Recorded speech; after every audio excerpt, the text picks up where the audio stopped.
My name is Karuna, she said. I have a career as an environmental engineer. I had about 17 years of experience with corporate America out of college. Went to Northwestern University and got civil engineering with wildlife biology and a master's in environmental engineering. And then I worked for a number of different companies over the next 15 years, Lennar Homes, Engineers Inc., Florida Power and Light, and Golden State Water Company down in Southern California. And then I kind of got disillusioned with the corporate structure, you could say, and I went to travel for about 2 years, and mostly Southeast Asia and also Central and South America, where I met up with a bunch of indigenous communities, and went to a lot of sacred sites for water, and decided to form a company called WaterNow. And since then, I've been local here in town for about 2 years now. I'm a member of the United Society of Civil Engineers, Stormwater Pollution Prevention Plan certified, and AXRA, which is the American Society of Rainwater Catchment Systems. I just went to a workshop in Long Beach last week where I got a lot of information about rainwater catchment. I'll be talking about more. So basically my company, what we do is consulting, design, engineering, permitting, water projects. Internationally, we have a nonprofit, and locally we have about 25 clients. And about 4 or 5 different counties actually, and I think out of 25, 24 of them are cannabis farms. So I'm consulting mostly with cannabis farms in the area. So we want to talk today about growing green and some of the practices that we can implement for farms to help protect the environment, how to become more sustainable, and how to not divert stormwater and or pesticides to running bodies of water. Basically, as you know, most know, California was in a drought over the past 5 years or so, and just recently has been lifted, but there's still a pretty dramatic effect of the drought. And what they came to was several reasons for it, including climate reasons, and also there has been excessive use of groundwater drilling. Nestle Water Company just left California, but they had rights to a tremendous amount of groundwater that they pumped out for plastic water bottles, pretty much. And on top of that, the groundwater aquifers have been drying out over the past years. So that's why California as a state is moving more towards monitoring usage, and one of the main industries they are looking at now is regulating the cannabis industry.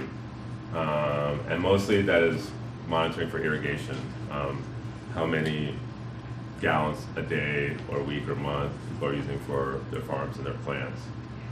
So having said that, for farms that have started to go compliant, there's a transition time for people to start implementing best management practices, which started, the state regulations order started again October 17th, so just a couple days ago. And I have 180 because that's what they're suggesting in their order, to give people time, 180 days to develop a plan for their farms. BMPs are the best management practices. So far I've done about 15 or 20 permits with the State Water Board. They have a lot of requirements in their new plan, and I'll be talking about some of those coming up here. So a lot of farms, whether they're newer ones or pre-existing, meaning the past 5, 10, 15 years, they did a lot of what's called disturbed area, which is basically they would clear out certain areas,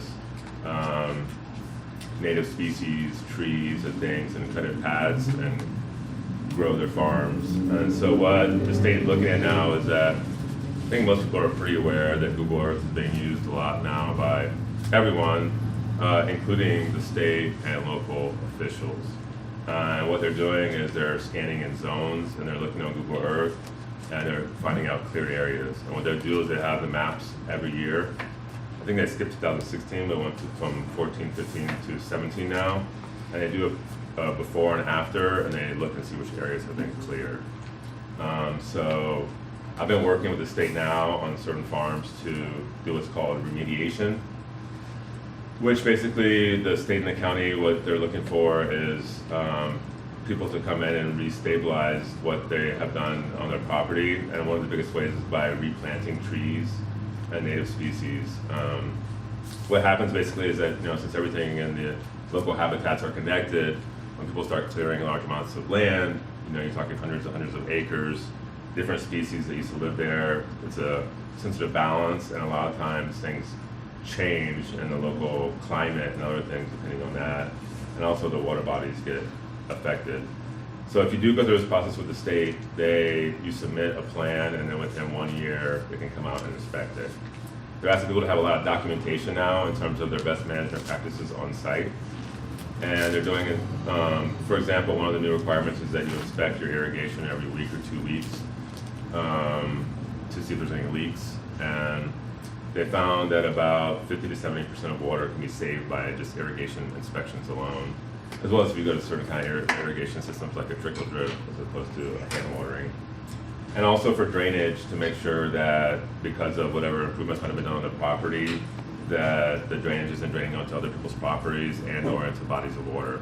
They have class 1 bodies of water, which are the named rivers, like the Yuba, Bear River, other larger river bodies. And then the class 2 is a lake or something that was seasonally, meaning half the year is full, depending on rainfall. And then class 3 water bodies are ponds and other things that might only fill up like a month out of the year. This is an example of a state form which is coming into effect in January of 2018. Basically, a registration for small irrigation use, meaning that the state of California has gone towards now water rights, state water rights.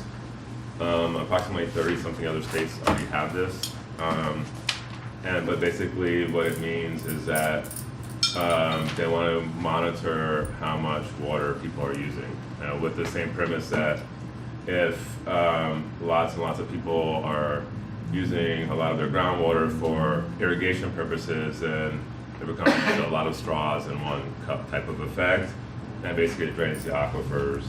So what they're asking is that people register their property and find out how much water they're diverting and or using from ground or surface water. There's a few different ways to measure water flow out of almost all the farms I went to. If they did not have a way to estimate the flow, you can do it, let's say if you use 5 gallons of plant per day or what have you. But this is what's the best or the most accepted way to measure it, is to put a water flow meter on your water bank. And this will tell you how many gallons per minute you're using, how many gallons per day. That costs about $200 or $300, and then eventually they're going to want to monitor, or it's going to be actually required if you're going through a compliance process to have a flow meter. What does M and WMR stand for? It just stands for water meter, and then there's a few different kinds. One measures max flow, and then other ones can be done in parallel, and so they come out with different materials. Those are like rate? Yeah. Okay, so it's like, gotcha. Right, and it's similar to a meter that like a city system would use when they measure your water every month, and then charge you how many gallons you used or what have you.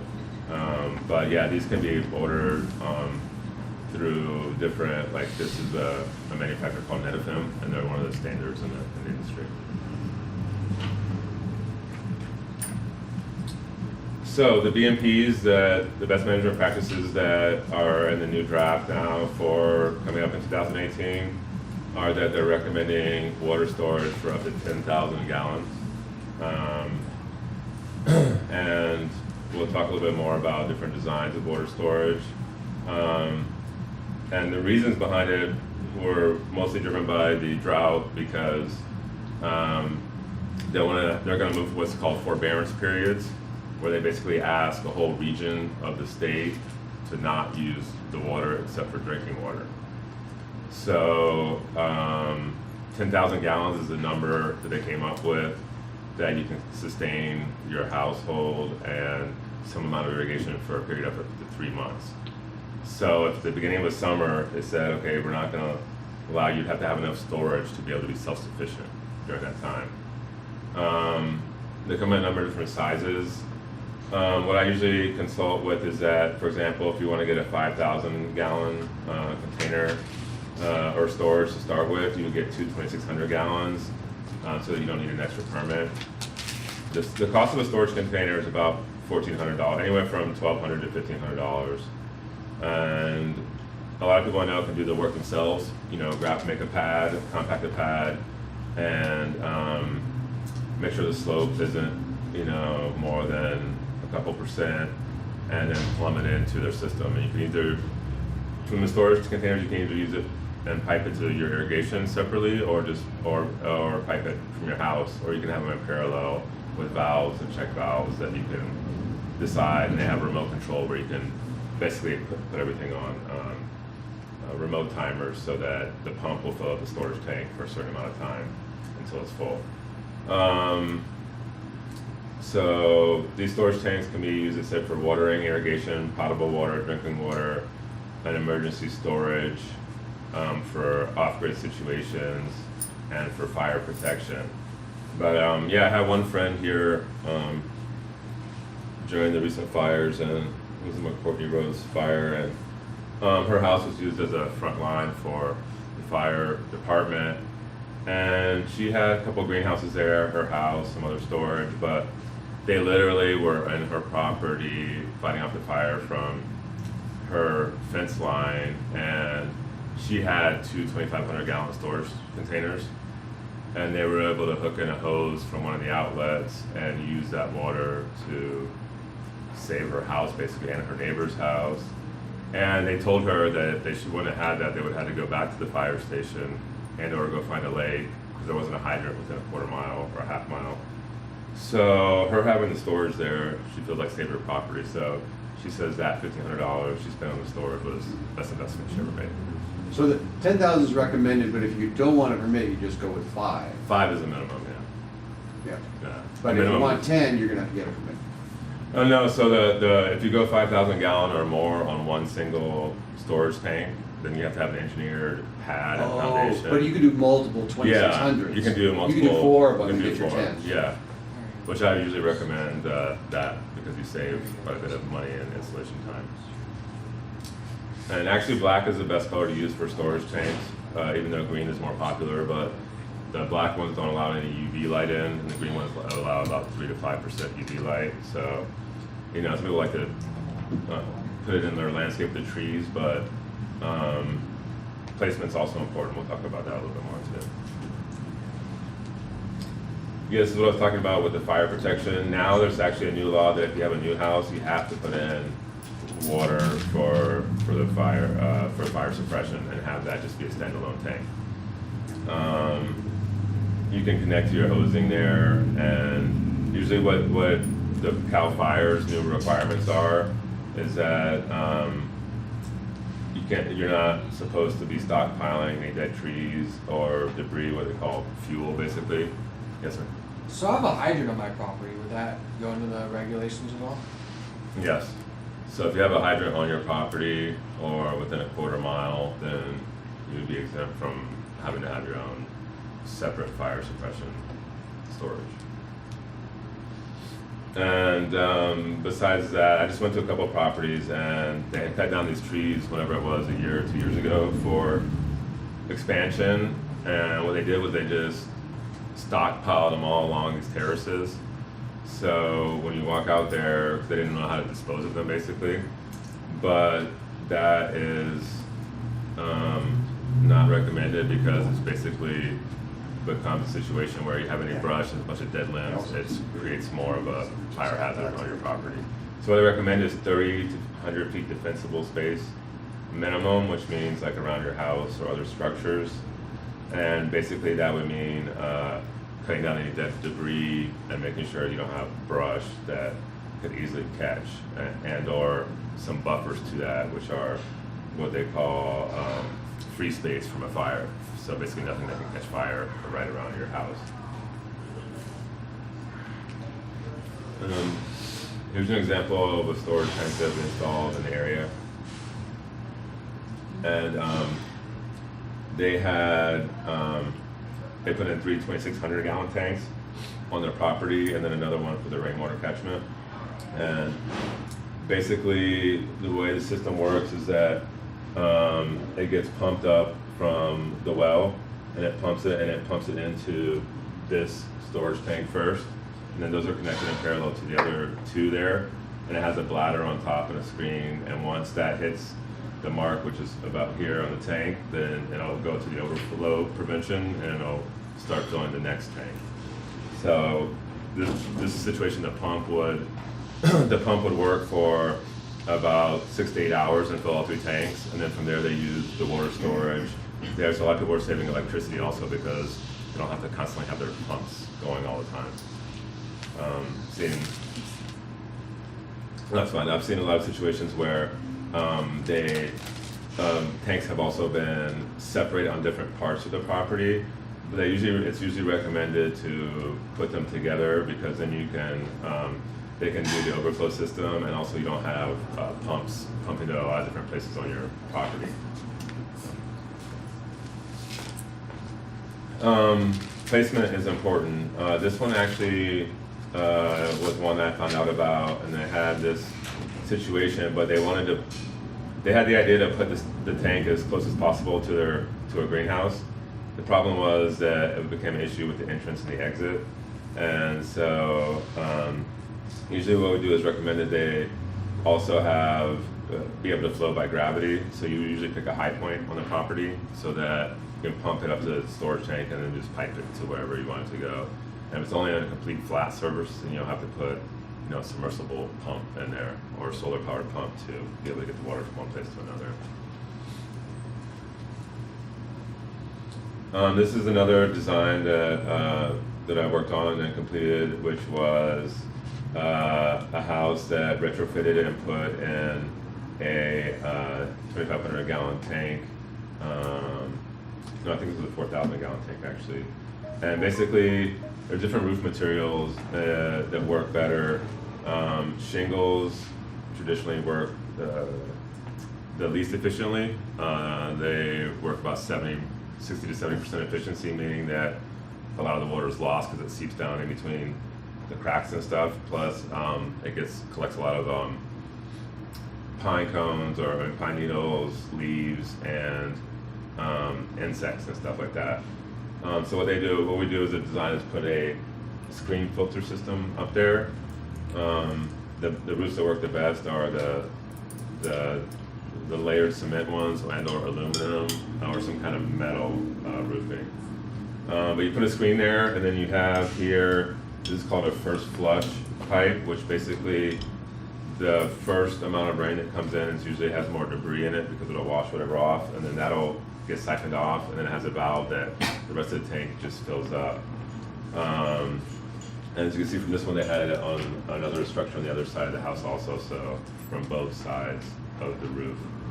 And from here you can use from here what they were doing is they were hooking a hose up and using it for irrigation, and it was pretty much self-sufficient that they were able to have all of their needs taken care of with just the rainwater catchment.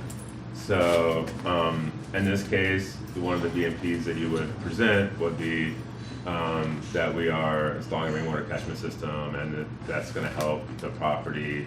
You can also use it for gray water systems, meaning you can use it to recycle toilet water in your house, flushing water, as well as for cooking and cleaning, for laundry, that type of thing also.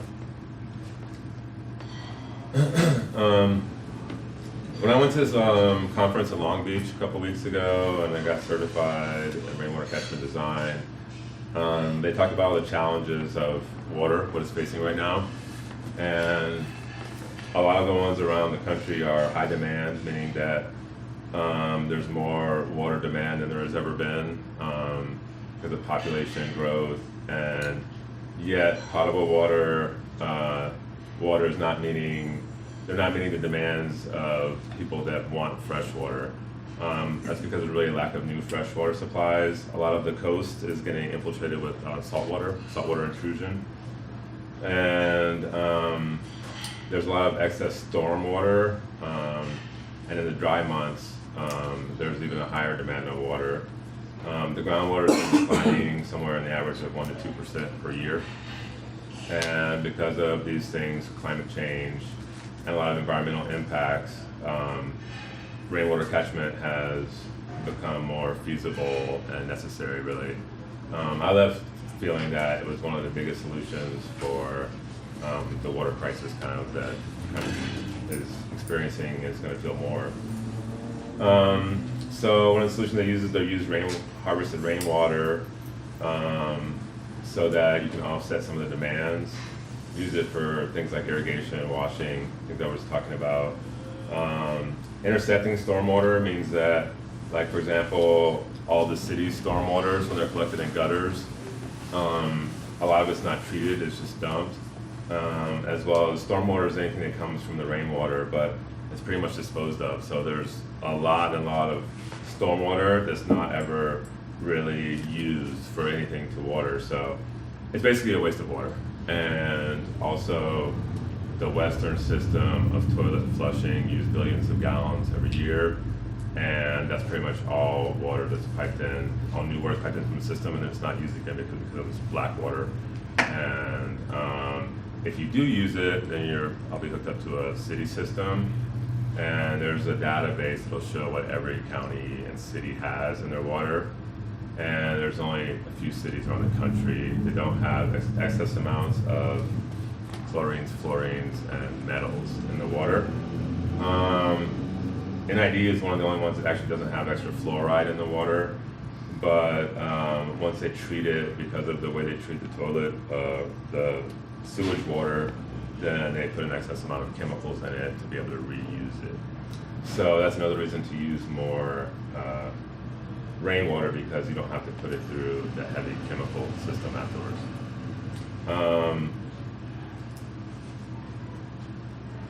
In terms of the cost, it's similar to a storage tank, but basically you are installing the same storage tanks there that would be used for groundwater.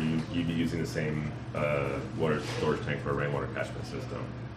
So it's not rocket science to install a rainwater system or design it actually. Here's one that was designed, and it was a shipping container. And what they did is they cut off the top. And I've seen a lot of retrofitted shipping containers, but this one ended up storing 20,000 gallons of water. And it was acceptable by the local municipality. And at first they had the idea they were going to do a swimming pool with it, but then they ended up using it to catch rainwater and hooking up for that, and having a source in their property that always had water.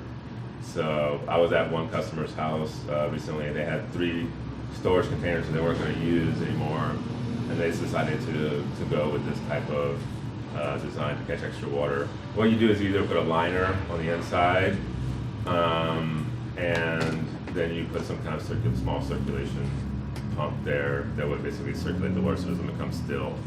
And then, if you wanted to, you could pump the water out of there to any other location that you wanted to use. How's it price out compared to buying multiple tanks? Is it less in the end? For like this type of example?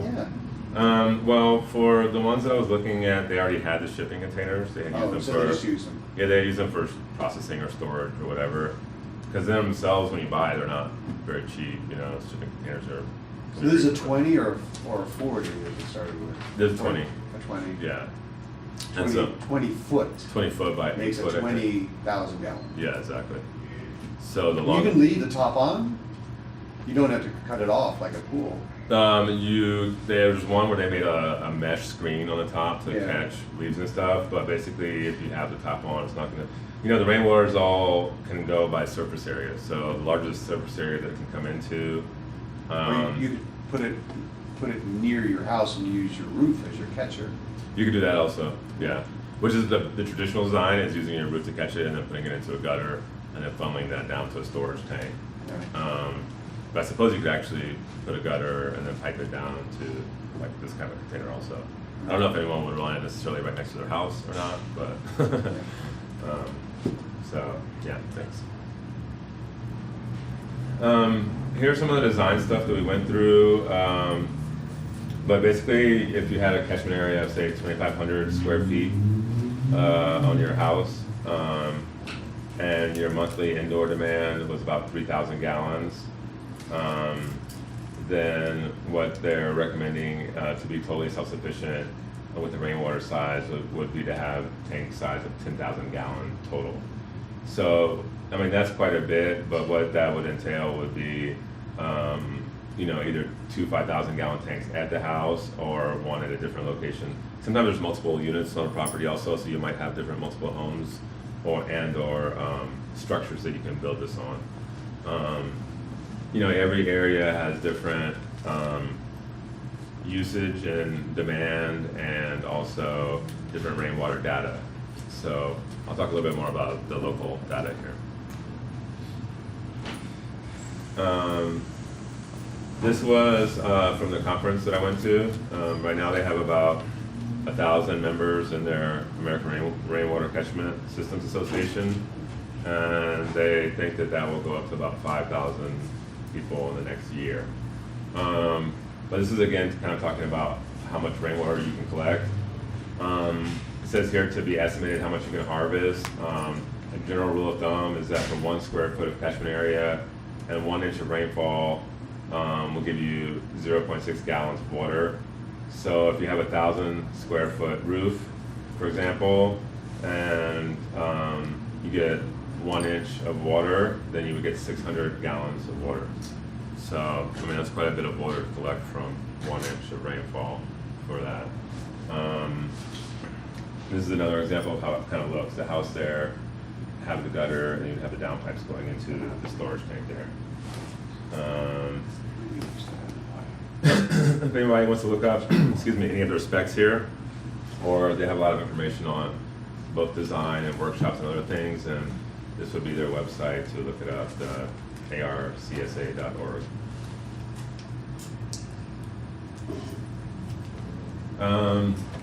Every area has a different rainfall. I got this from kind of a Wikipedia type of thing, but it's saying that Nevada City receives moderate to heavy rainfall, for California averaging 59 inches per year. But from last winter, from what I looked at, there was 42 inches of rainfall in just 2 months. I think it was December and January. So from 2 months, 42 inches of rainfall compared to the county average of 59 inches is almost the average for the whole year in those 2 months. The pH in California is only 5.3 of the water. And California has some of the highest in the country of pH, which is obviously still very acidic in general. Is that just pollution? A lot of it is pollution, what they were calling the acid rain. It's more over areas like Los Angeles, areas with bigger, more pollution in the city kind of metro areas. And also, once the water usually comes down to the ground and is reused, then it ends up getting a higher pH. But straight from the sky, when they measure it, it ends up being 5.3. And I'll talk about how that affects the water that you can either drink it or use it for irrigation. But there's a number of simple filter systems that you can use that will alkalize the water. Here's another example of sizing. This is the one I finished designing here. They have 2,500 square foot roof. That's the rainfall coefficient of the 0.6. And from that, they were getting 1,558 gallons per inch. So if you had a rainwater storage system and you got the average of 59 inches per year here, then that would equal 91,892 gallons per year.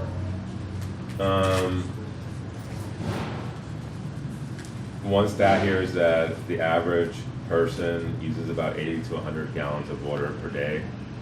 That's including like showering, brushing your teeth, that type of thing, drinking, but I've known farms that have used up to 2,500 gallons a day. So anyways, if you were using 100 gallons a day, ends up being about 35,000 gallons per person per year. And so you can see that from the 91,000 gallons per year from the rainwater, you're usually talking about being able to be self-sufficient for a single family home of 2 to 3 people. So, do you have a question?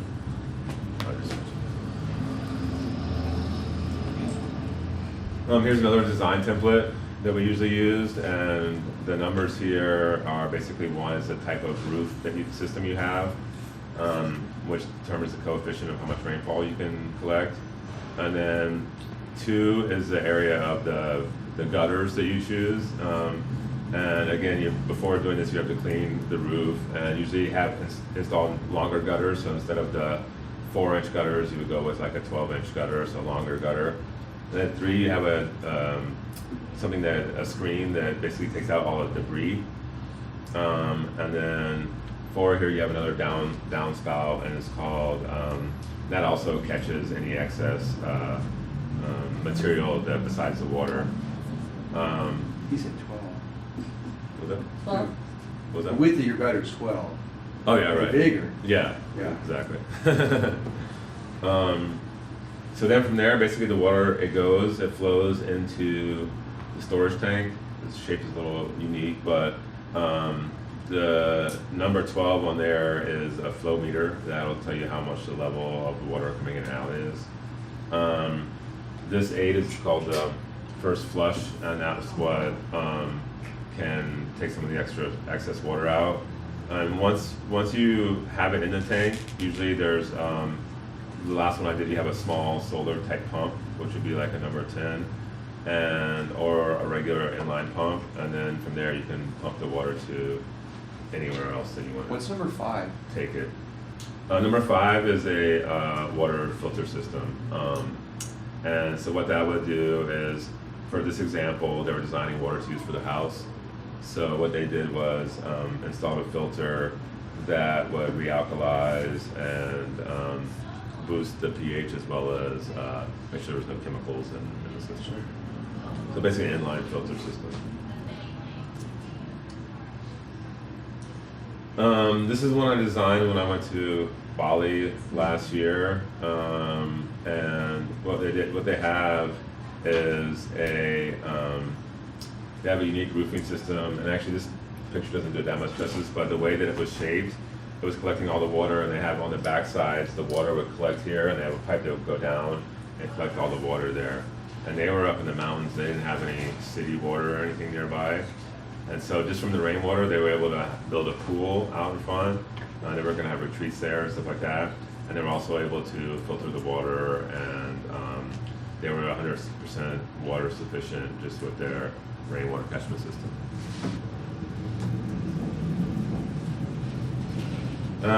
I usually bring out, when I go to clients, I bring out water quality test kits, and what they'll do is they'll measure and test for things like pH, heavy metals, iron, pesticides, chemicals, and a lot of that's depending on which water source you have. If you have a private water well, maybe the NID system, a city system, or surface water. The pH can be important because usually pHs over at least 6.5 are, anything lower than 6.5 is considered acidic.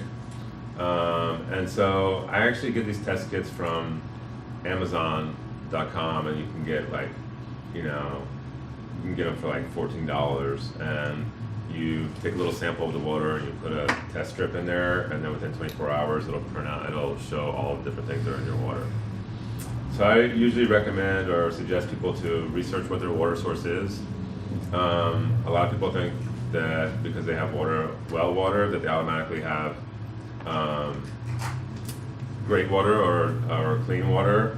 And it's not always the case. I've been to a lot of ones where they have small amounts of bacteria, they have heavy irons in the water, there'll be like large calcium deposits, scaling, which is not very good for your appliances, like your piping and your other appliances in the house that get water to them. I was just working with a client that they had been having some health issues, and we went out and tested the water, and they actually did have a form of bacteria there. They think that some animal died in their well because it had something there. And it might have been a long time ago, but So what we recommend people is to monitor if there's a taste, odor, or something else that doesn't seem right, then I would do an immediate test on it. If not, even sometimes you get a well with a test log and it'll measure everything in the water when you first get the well drilled. But if you don't ever come back to that and 5 years later, you still think that it's pure water, that's an assumption that isn't always true, basically. There are a number of solutions if contaminants are present or found in the water here, which I'll explain now in the filter system. There's a question. Yeah, thank you. Excuse me, sir. Yeah. As far as I know, as I can see, there are 3 important points to see if the water, I'm talking about the rainwater, Okay. if the rainwater is drinkable, potable, like the calcium, the pH, and so the question is, what are, for you, for your experience, the limits or the range that makes the water potable or drinkable? There's a different list of ones from what I like to see because I design systems where they don't use chemicals in the water. But for bacteria and pathogens, for example, you want to have pretty much 0. So when you do the test strip on that, if it comes out to anything above no detectable bacteria, you know, you don't have pathogens, coliform, that type of thing in the water. For pH recommendations, usually for drinking water, you want to have it be about 6.5. So pH would be a big one. A lot of people don't know this, but a lot of, almost every single plastic water bottle ones are all very acidic, the water on them. There's only like 1 or 2 companies out there that actually have higher pH waters right now.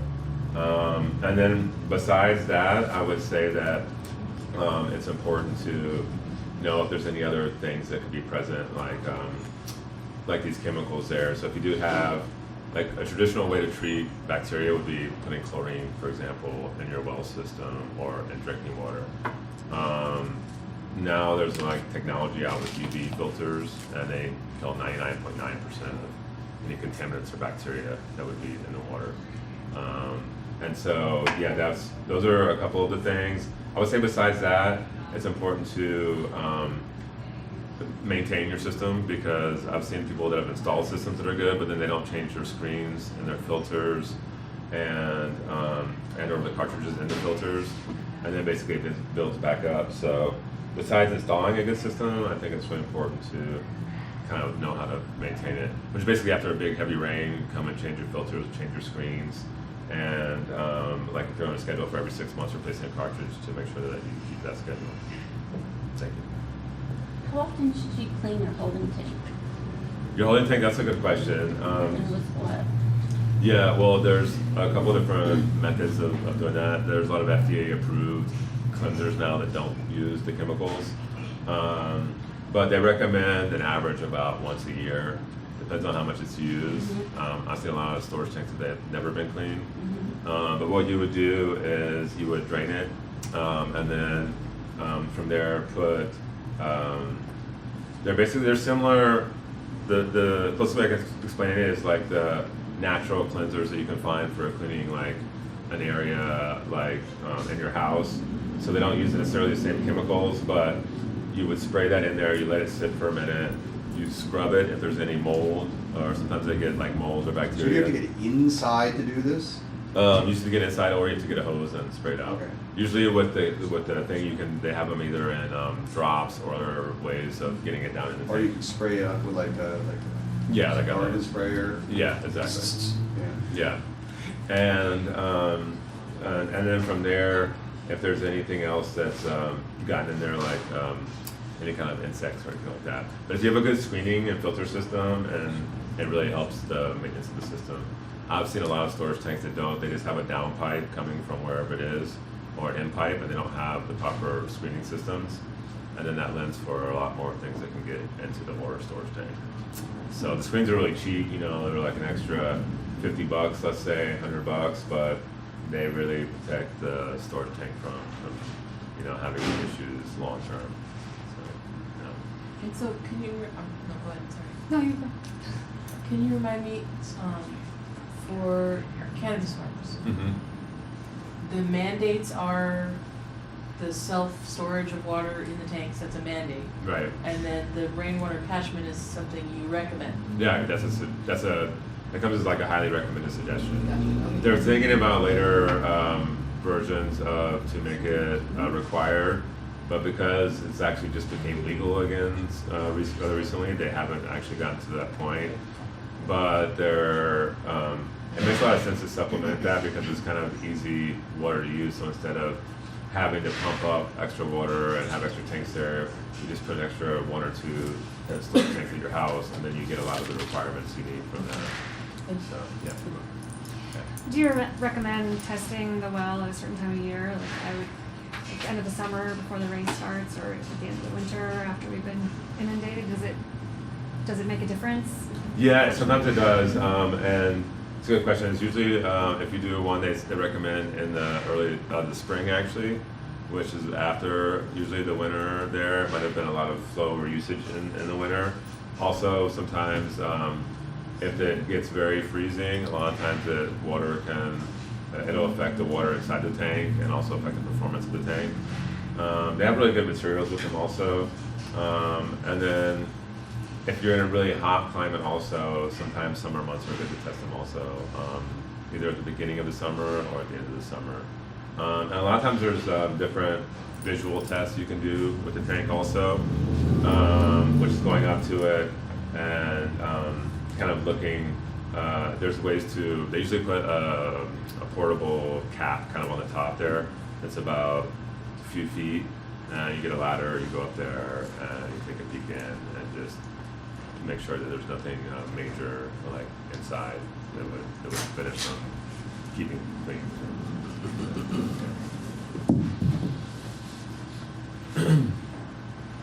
This is one that filter system that I've worked with quite a number of times. There is an aspect involved about researching the proper filter and the specifications for it. I usually recommend people that they do the water test kit first.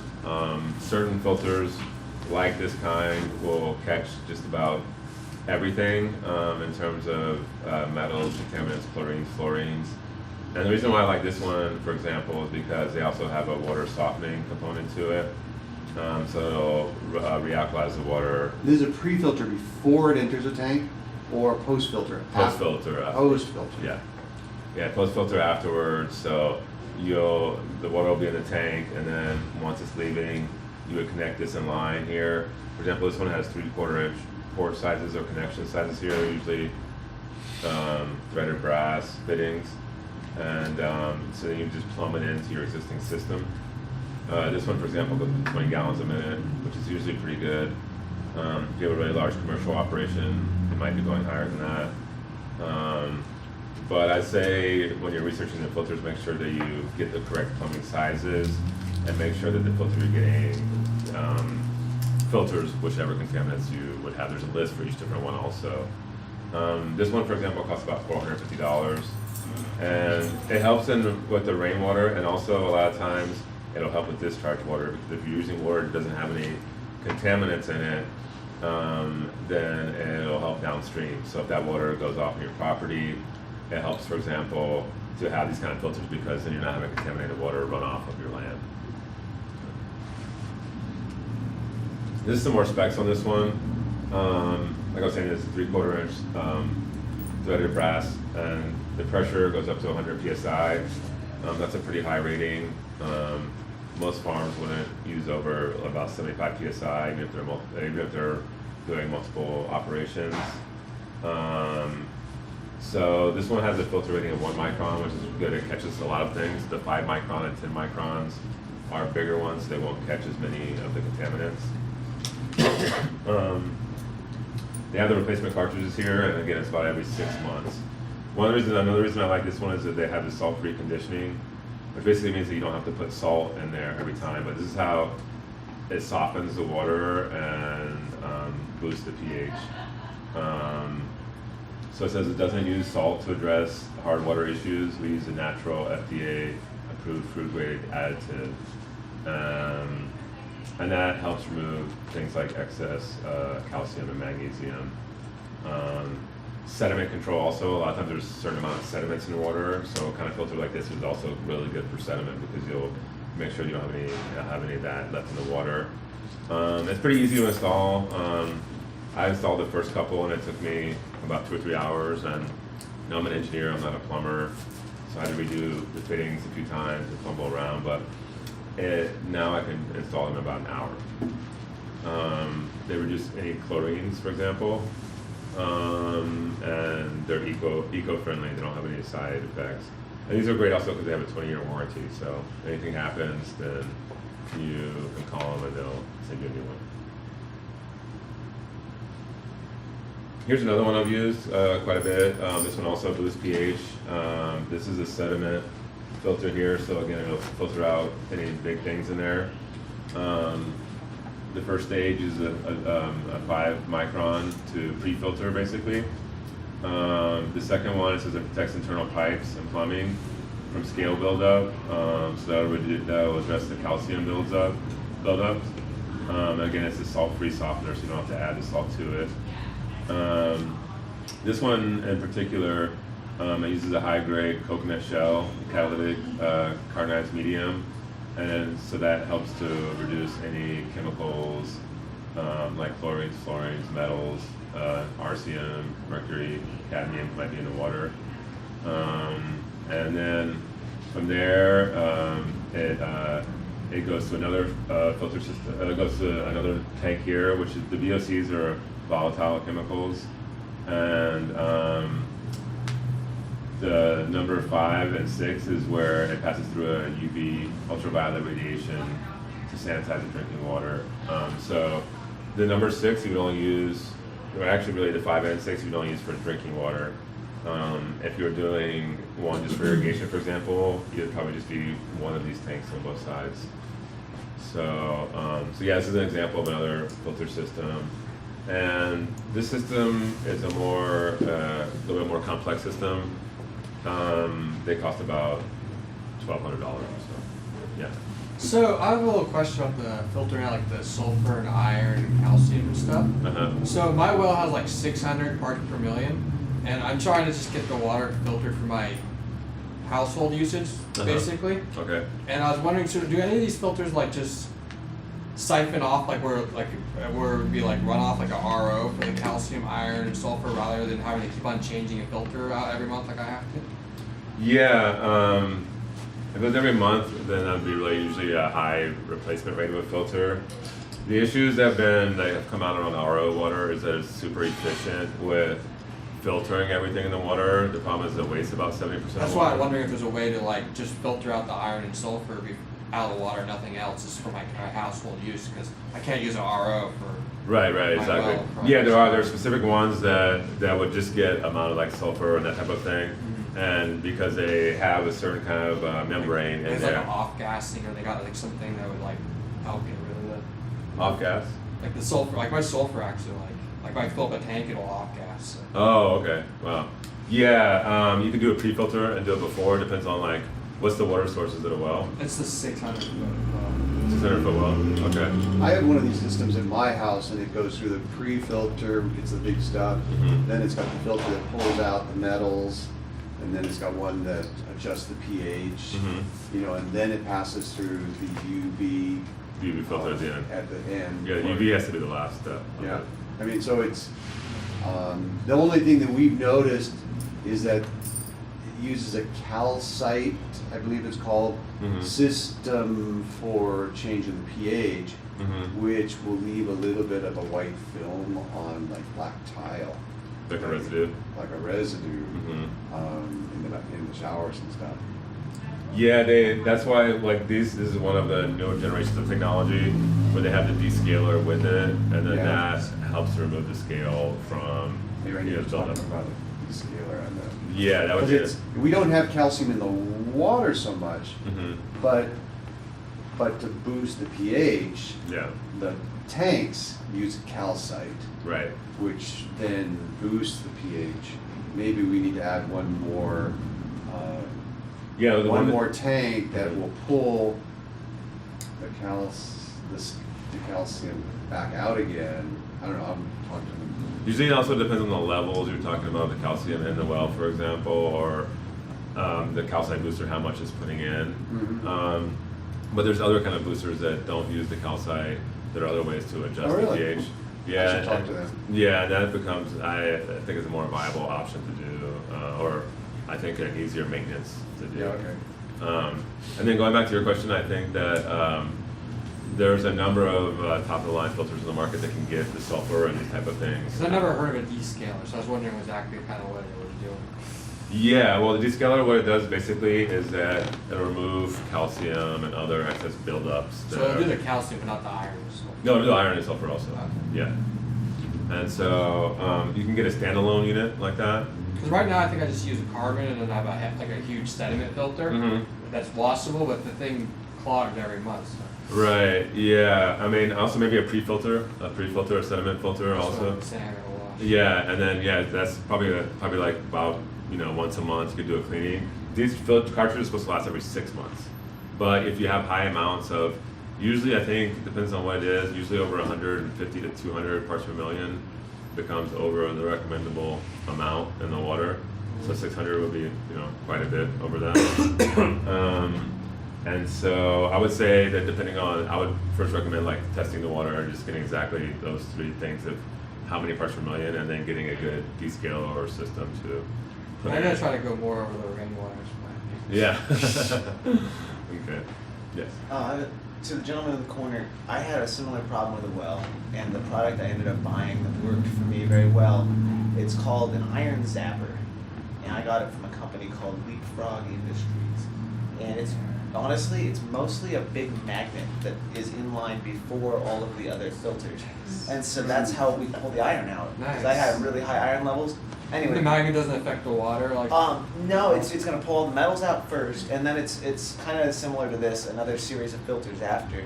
But the magnet we swapped out once at 5 years, Oh. and we're 7 years into the system now, and no problems. It pulls all the metals out really nicely. I don't have sulfur. I don't know about that part, but Anything's better. but I was gonna say for that, there's a thing called KDF, and I forget what it stands for, but it is a copper zinc mix, and that's what my filter has as like the last stage, and that pulls. It doesn't actually pull anything out. The way the guy explained it to me, he said it is. You are neutralizing everything. You're taking the chlorine and making it chlorides by just filling the outer valence ring of electrons. So In a like chemical changes sense, the- you're changing everything to forms that are chemically non-reactive, and that solved the other problems I had in my water. Yeah, that's a good example. I'll talk about another one now where it restructures the water, which is basically a similar thing. Yeah. Changes the molecular structure of it. I have heard of the iron zappers, and from the few stories I've heard, they do work well. If you have other things present besides that, it might not be the best solution, but they can be a part of the filter system solution. This is an example of what comes with the UV filter pack, and again, this is the best, most accepted technology right now for getting pathogens out of your water. And basically, what this is a stainless steel type cartridge unit tube, and it has pipes here that you would fit that into your online system. So you cut the pipe here and there, and then what you do is you install this bulb and sleeve in there, and then it just uses a 120 volt electric source, and from there it produces a bright purple UV light, and like we talked about, that would be the last step of the filter system. And I brought the system with me. I've used it here at Eco Village in Grass Valley, as well as different places around town, and even in different countries, as opposed to, again, using chemicals to filter the water.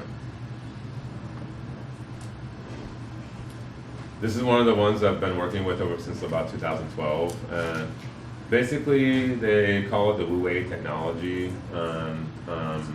A lot of it is derived from Dr. Emoto's experiments on water energetics, and basically around that time, 2011, 2012, he went to a place in South America where it was way up in the mountains, and they say that that water had never been touched by people before. And what they did is they captured it, and then what he would do is he would take photographs, microscopic photographs of the water, and then freeze it, and then he would measure the crystalline structure of the water. And from there, what they did was they measured the energetics by how active the molecules and were in the water, and by the form shape of the structure. And what they found was basically that water that was coming, it was coming from a waterfall. So the water was coming down in a waterfall and then hitting this river or whatever. And then so they measured that water, and they measured 300 to 1,000 times higher energetics than city water or plastic bottle water. So 300 times more energy than that water that they found at this waterfall. And the reason why I say is because once water is stilled for a long period of time, and or in a material, in a certain kind of material, then the energetics drop and drop and drop, and then that's when basically bacteria, pathogens, other things come in. What measure are you referring to when you say energetics? Because like if I think of the kinetic energy of molecules, that's the temperature. So like, so what are you talking about with energetics? Well, the way they measured the energetics of this part of it was by its the crystalline structure, so that they would show that. And what they have is I forgot the name of the exact tool. I went to one of Emoto's workshops there, but they would find a way to see, for example, in a steady state matter, and then they would measure, okay, here's what the molecular kinetic energy was in the water, and they would rate it based on that. And so they could tell from the structures, for example, part of his experiments were saying, you have a bottle of water there, and you tell the water, I love you, or thank you. And when they did that, the water molecule, they say, would jump, and it would start getting a lot more active, and it would go in a certain pattern. And then basically the water pattern that's most energetic is called a double vortex, and what it does is it spirals up and then back down and then up. And so in a waterfall, when they captured that, the water was going really fast in these kind of molecular lines. Now when, for example, you pour out water from the tap water and they capture it and they look at it, all the molecules were broken up. It looked very fragmented.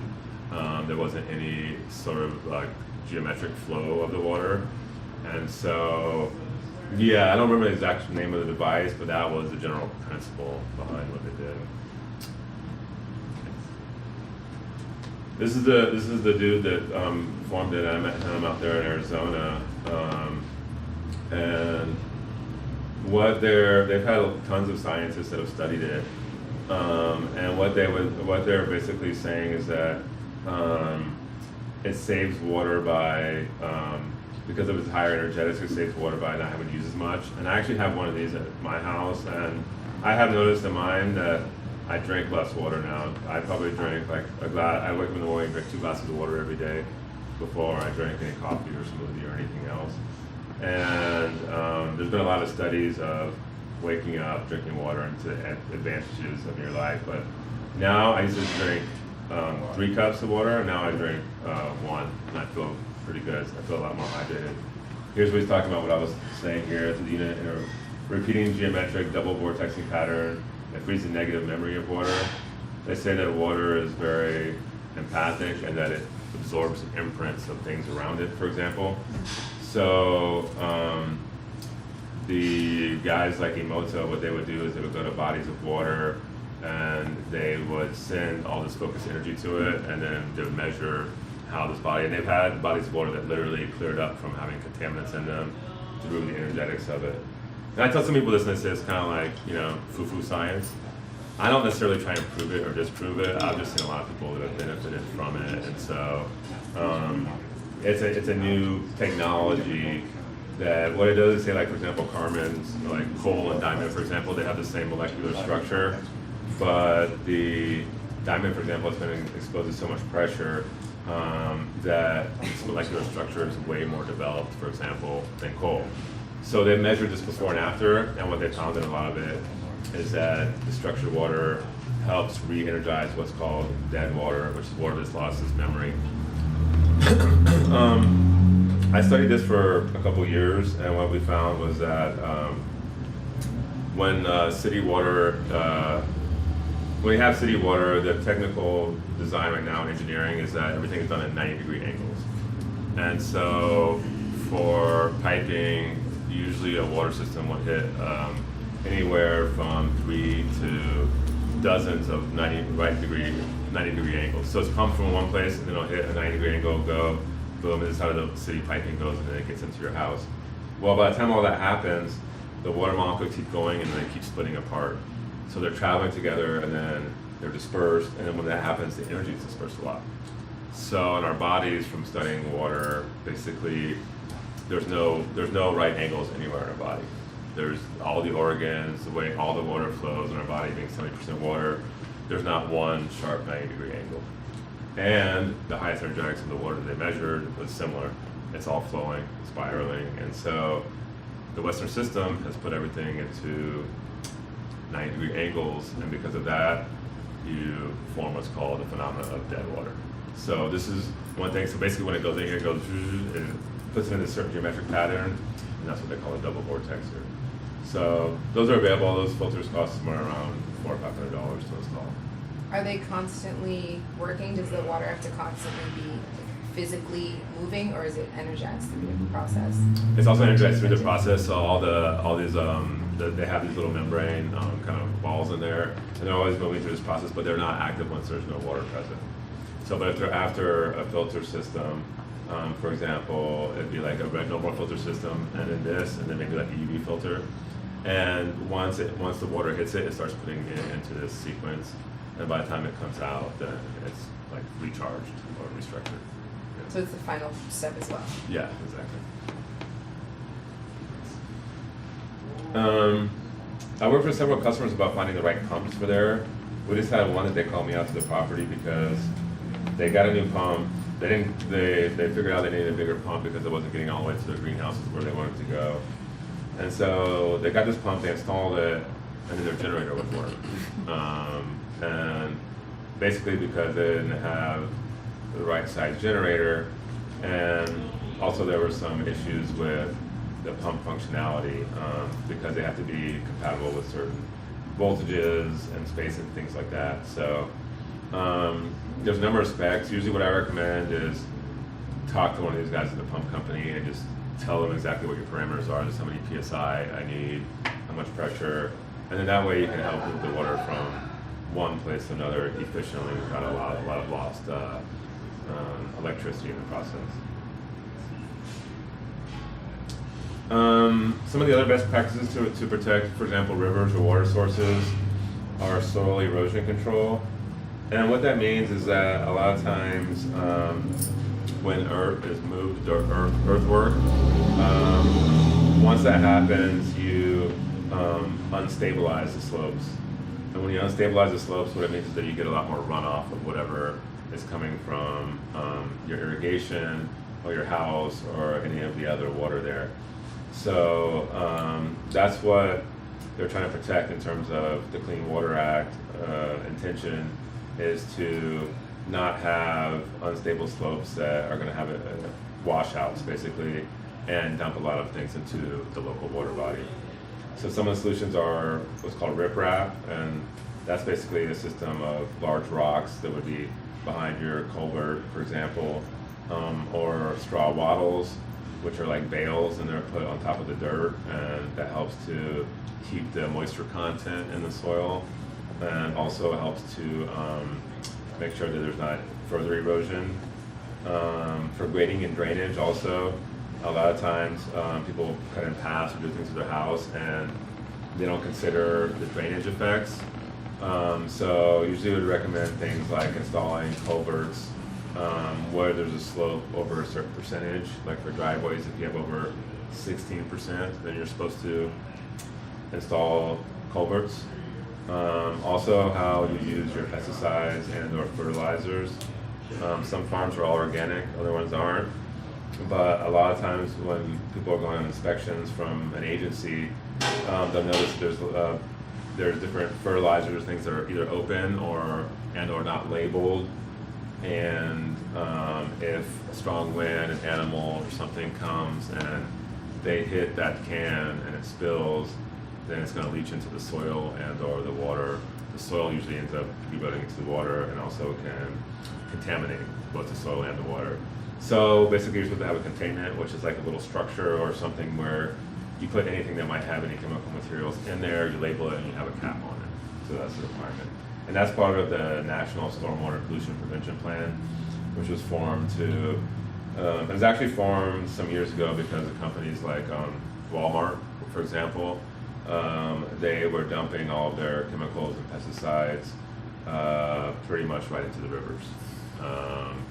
And they became more and more toxic, and people were getting seriously affected, and there wasn't any law in place. Unfortunately, that law just got overturned in the past year now. So basically, the Clean Water Act is now no longer a federal rule, but the states do still have things in place for that, as well as county jurisdictions. I actually went to try to go to the federal website, and they had taken down the endangered species and the Clean Water Act. The whole web pages are gone. This is one example of ones we went out to. For example, they cleared these terraces or slopes, and before they had the retaining wall here, it was a lot of kind of steep drops, and you couldn't really walk down here. But what happens is that you can have many mudslides here, and so they stabilize the slope by doing this. You can also put things like the riprap or the straw bales on parts of the slope there. But for example, what's considered an unsafe slope is again anything over 16% to 20%. This was more like a 40 or 50% slope. And so basically what happens here in a lot of these situations is that people will clear the area, but they don't necessarily have the skilled labor to do it. So they'll come in and clear certain parts and cut a slope, but then they won't fill it or restabilize it. So part of it now is knowing when you do that, also how to go about stabilizing it afterwards. Sometimes local ordinances change, and as we know now, a lot of the ones locally in relation to growing green and cannabis are ever changing. My understanding now is there's this community advisory group, and they're towards the end of a process that's going to have a new local ordinance in. They're estimating probably by March of next year. But whenever you're doing larger work on your farm, always advise checking local codes and regulations, and then hiring licensed people to do it. A lot of people have done a lot of work out there, but then when they run into an issue later, if there was no one licensed that did the work in the first place, there's no recourse, usually and or warrant. And a lot of times the installations were done at subpar standards. I'm going to transition now and talk a little bit about our local projects. This is one that I did in Brazil. That's me there. But what we did is we went to this village, the Catchment village, and the middle of the Jordão. So it's about a 3 or 4 day boat ride from Rio de Janeiro. And we went into an indigenous tribe. They hadn't had any outside contact really with people.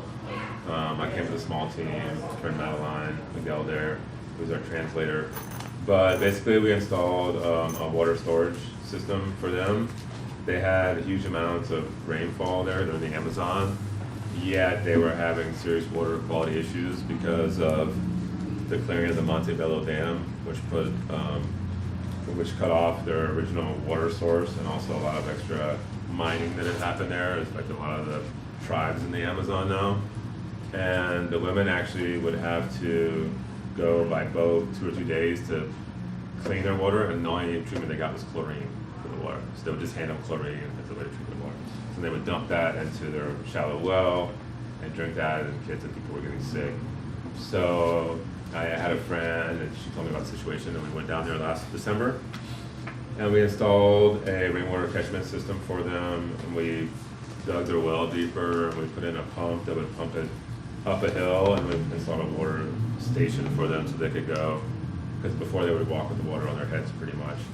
And so, yeah, they were very grateful, and we wanted to make this more of a replicable, scalable project. We also bought the restructuring water filter system, the UV system, and a 3-stage filter out for them.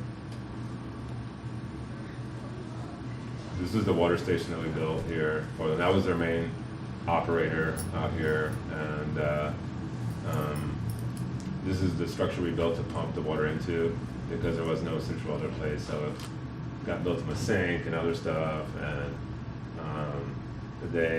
since he was the operator, I kind of trained him on how to use the filters and etc. And he was able to maintain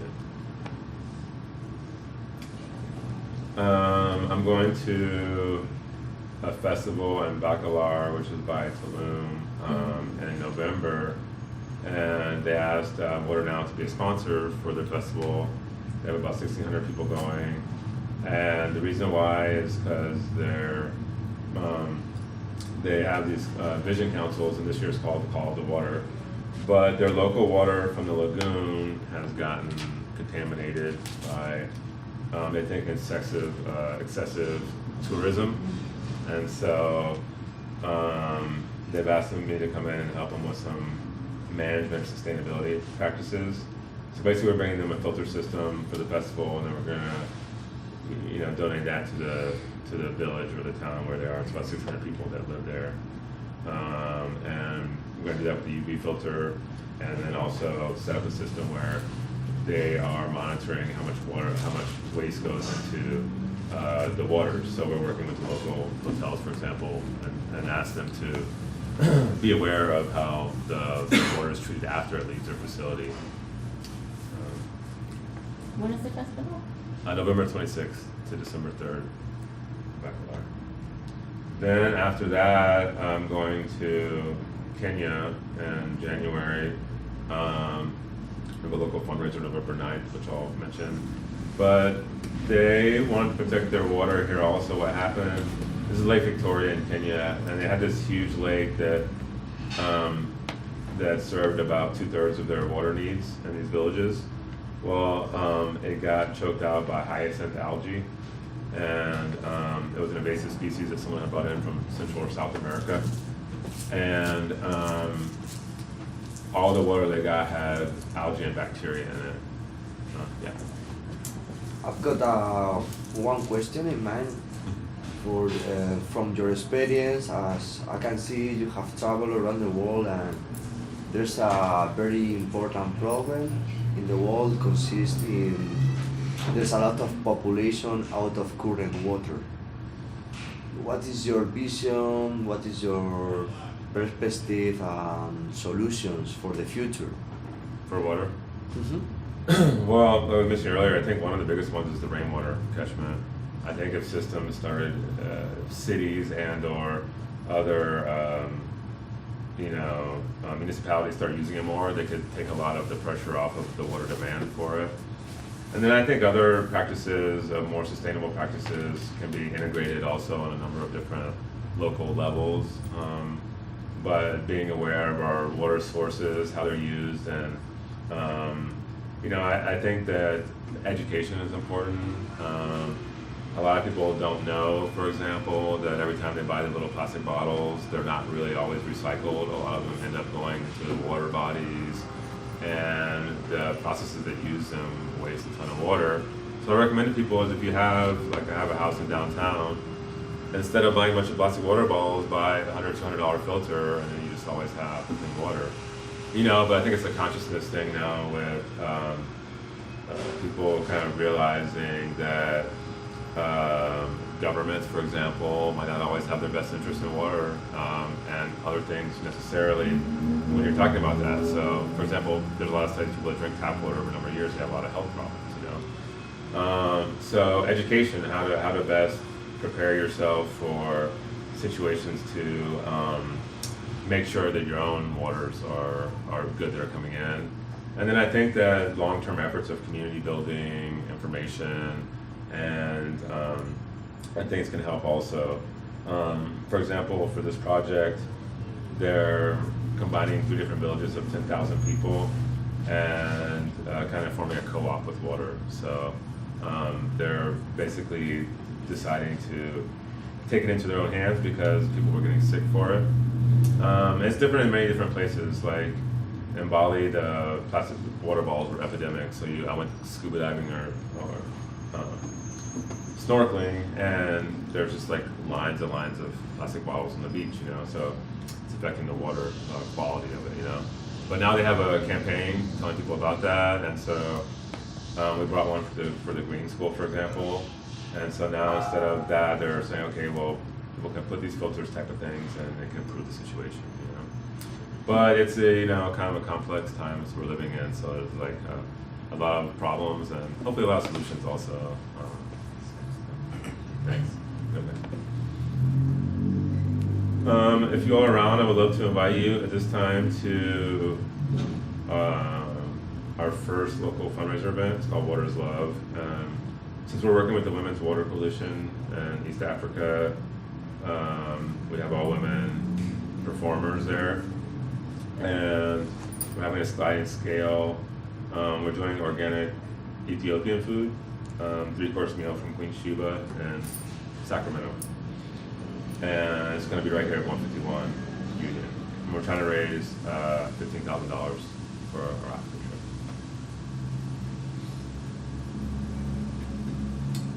trip. And that was the end of my presentation that I have for you. I wanted to open it up for any more questions that you might have. If you have a situation at your property that you wanted to ask about, here's my information here. I'll sell some cards, but I'm excited to be working in the local community to help farms and properties go green and kind of implement these best management practices. And I'm local here. I usually I'm available for consultations or talking or advising anyone. So thank you all for listening and coming. And if you have any further questions, I'm happy to entertain. Thank you.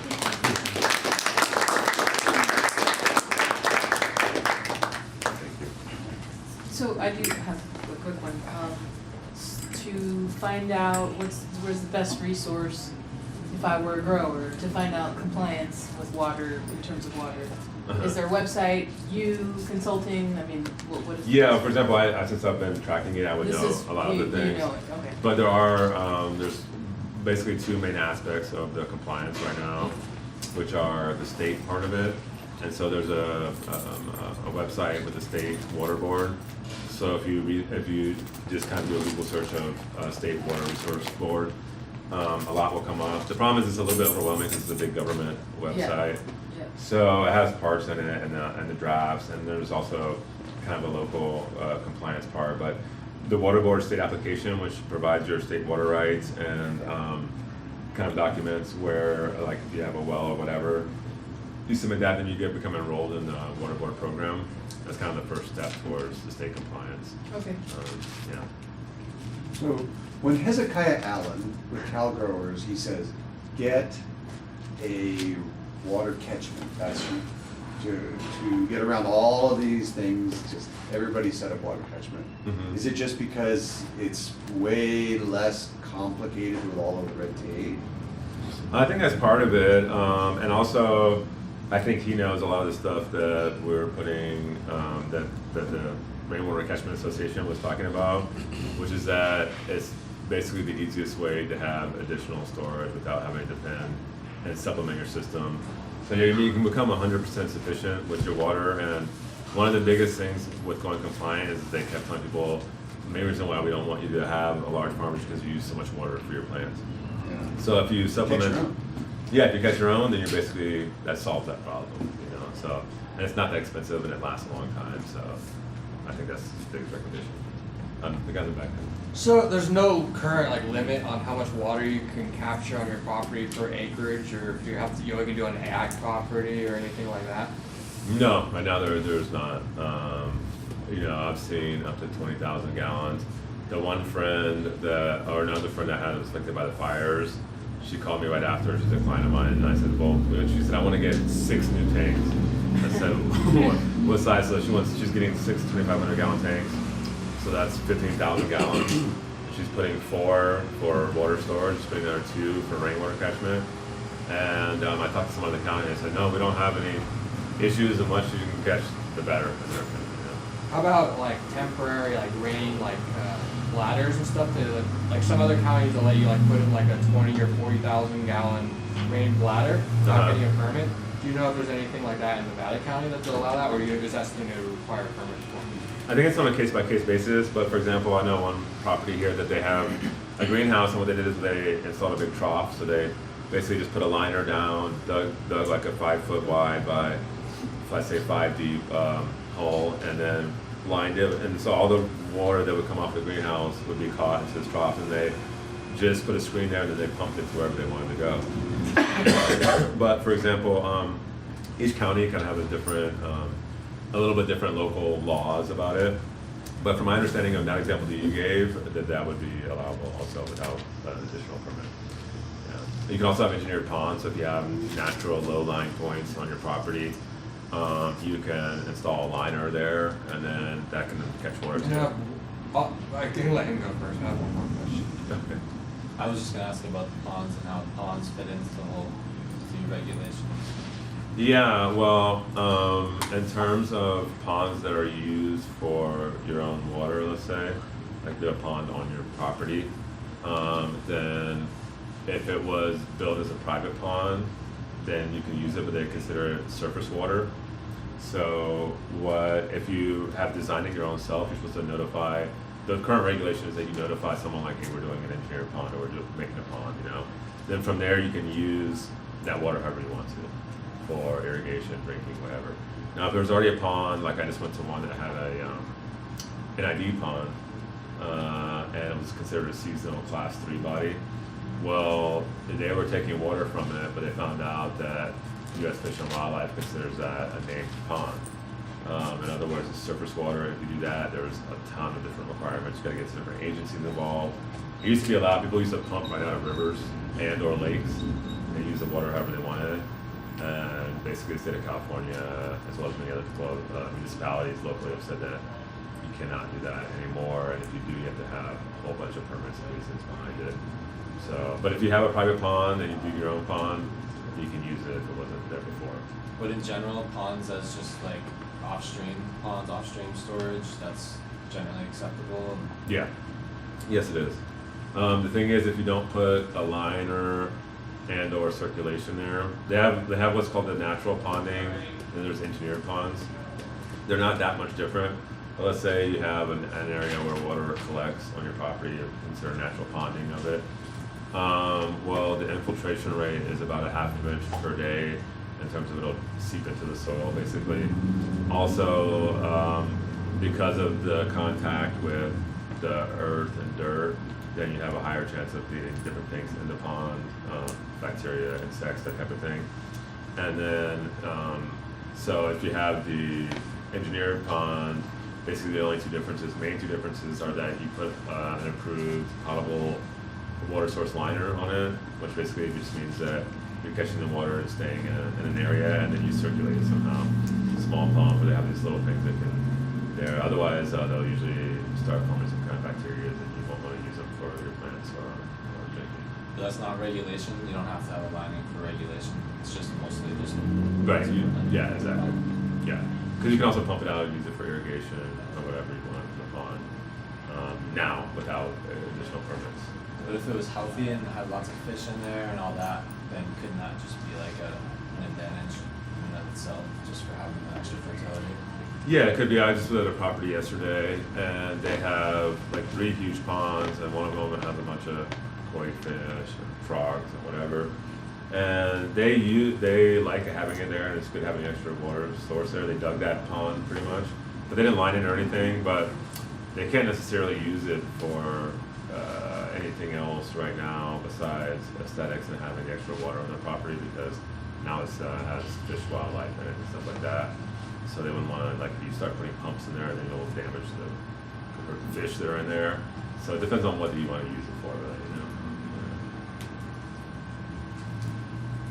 So I have a ravine on the bottom of my property, Okay. and a lot of water goes through there. I was wondering if there's going to be like any testing requirements for like runoff water from your property, and if so, like I have a lot of the runoff that goes through my property is not necessarily from my parcel, it's from my neighbors or things like that. How are they going to deal with like maybe those situations? Yeah, well, the first part of the question is that's part of new regulations. They will test it, or they wanted to be able to test it. It's not always that easy to enforce, for example, because these agencies, like there's one that has this whole county and there's like 2 or 3 people, let's say, in their department. So if you're going through the process, then what they would do is they would catch a percentage of the water. Let's say if you have a runoff that's coming down the slope and it's going into a river or whatever. A lot of times that was just untested. But now what they want you to do is collect a little sample. You get it tested yourself. Yeah, and then that's what they call self-reporting. If you test it yourself and say, okay, well, now things are running off into there. But if you do a lot of the best management practices, a lot of times you can contain it. But depending on what mixes people use and their different fertilizers and things, there's a lot of times runoff. Yeah, I was wondering, 'cause like in my greenhouse, I have zero runoff really kind of from my pots. It's in the greenhouse, so I'm pretty sure it's not me causing any problems. So that's why I was like, Right. if they could see that, maybe they could like see that maybe it's, if there was problems, it's not me, or if it's what exactly they're gonna do. Yeah, right. And the second part of the question is that there is regulations in place now that you're supposed to contain 100% of the runoff, stormwater, and any pollution, diversion from your own property and not have it go into a neighbor's property. There's different agencies that are kind of in charge of that. But I've dealt with in my kind of career several interesting cases of that where people are saying, yeah, you know, the neighbor's diverting it on there. And you can usually see because there's usually washouts in areas that if they leave your, and especially if you're landlocked and you have another neighbor that's maybe above you, for example, and then their runoff will go into their property.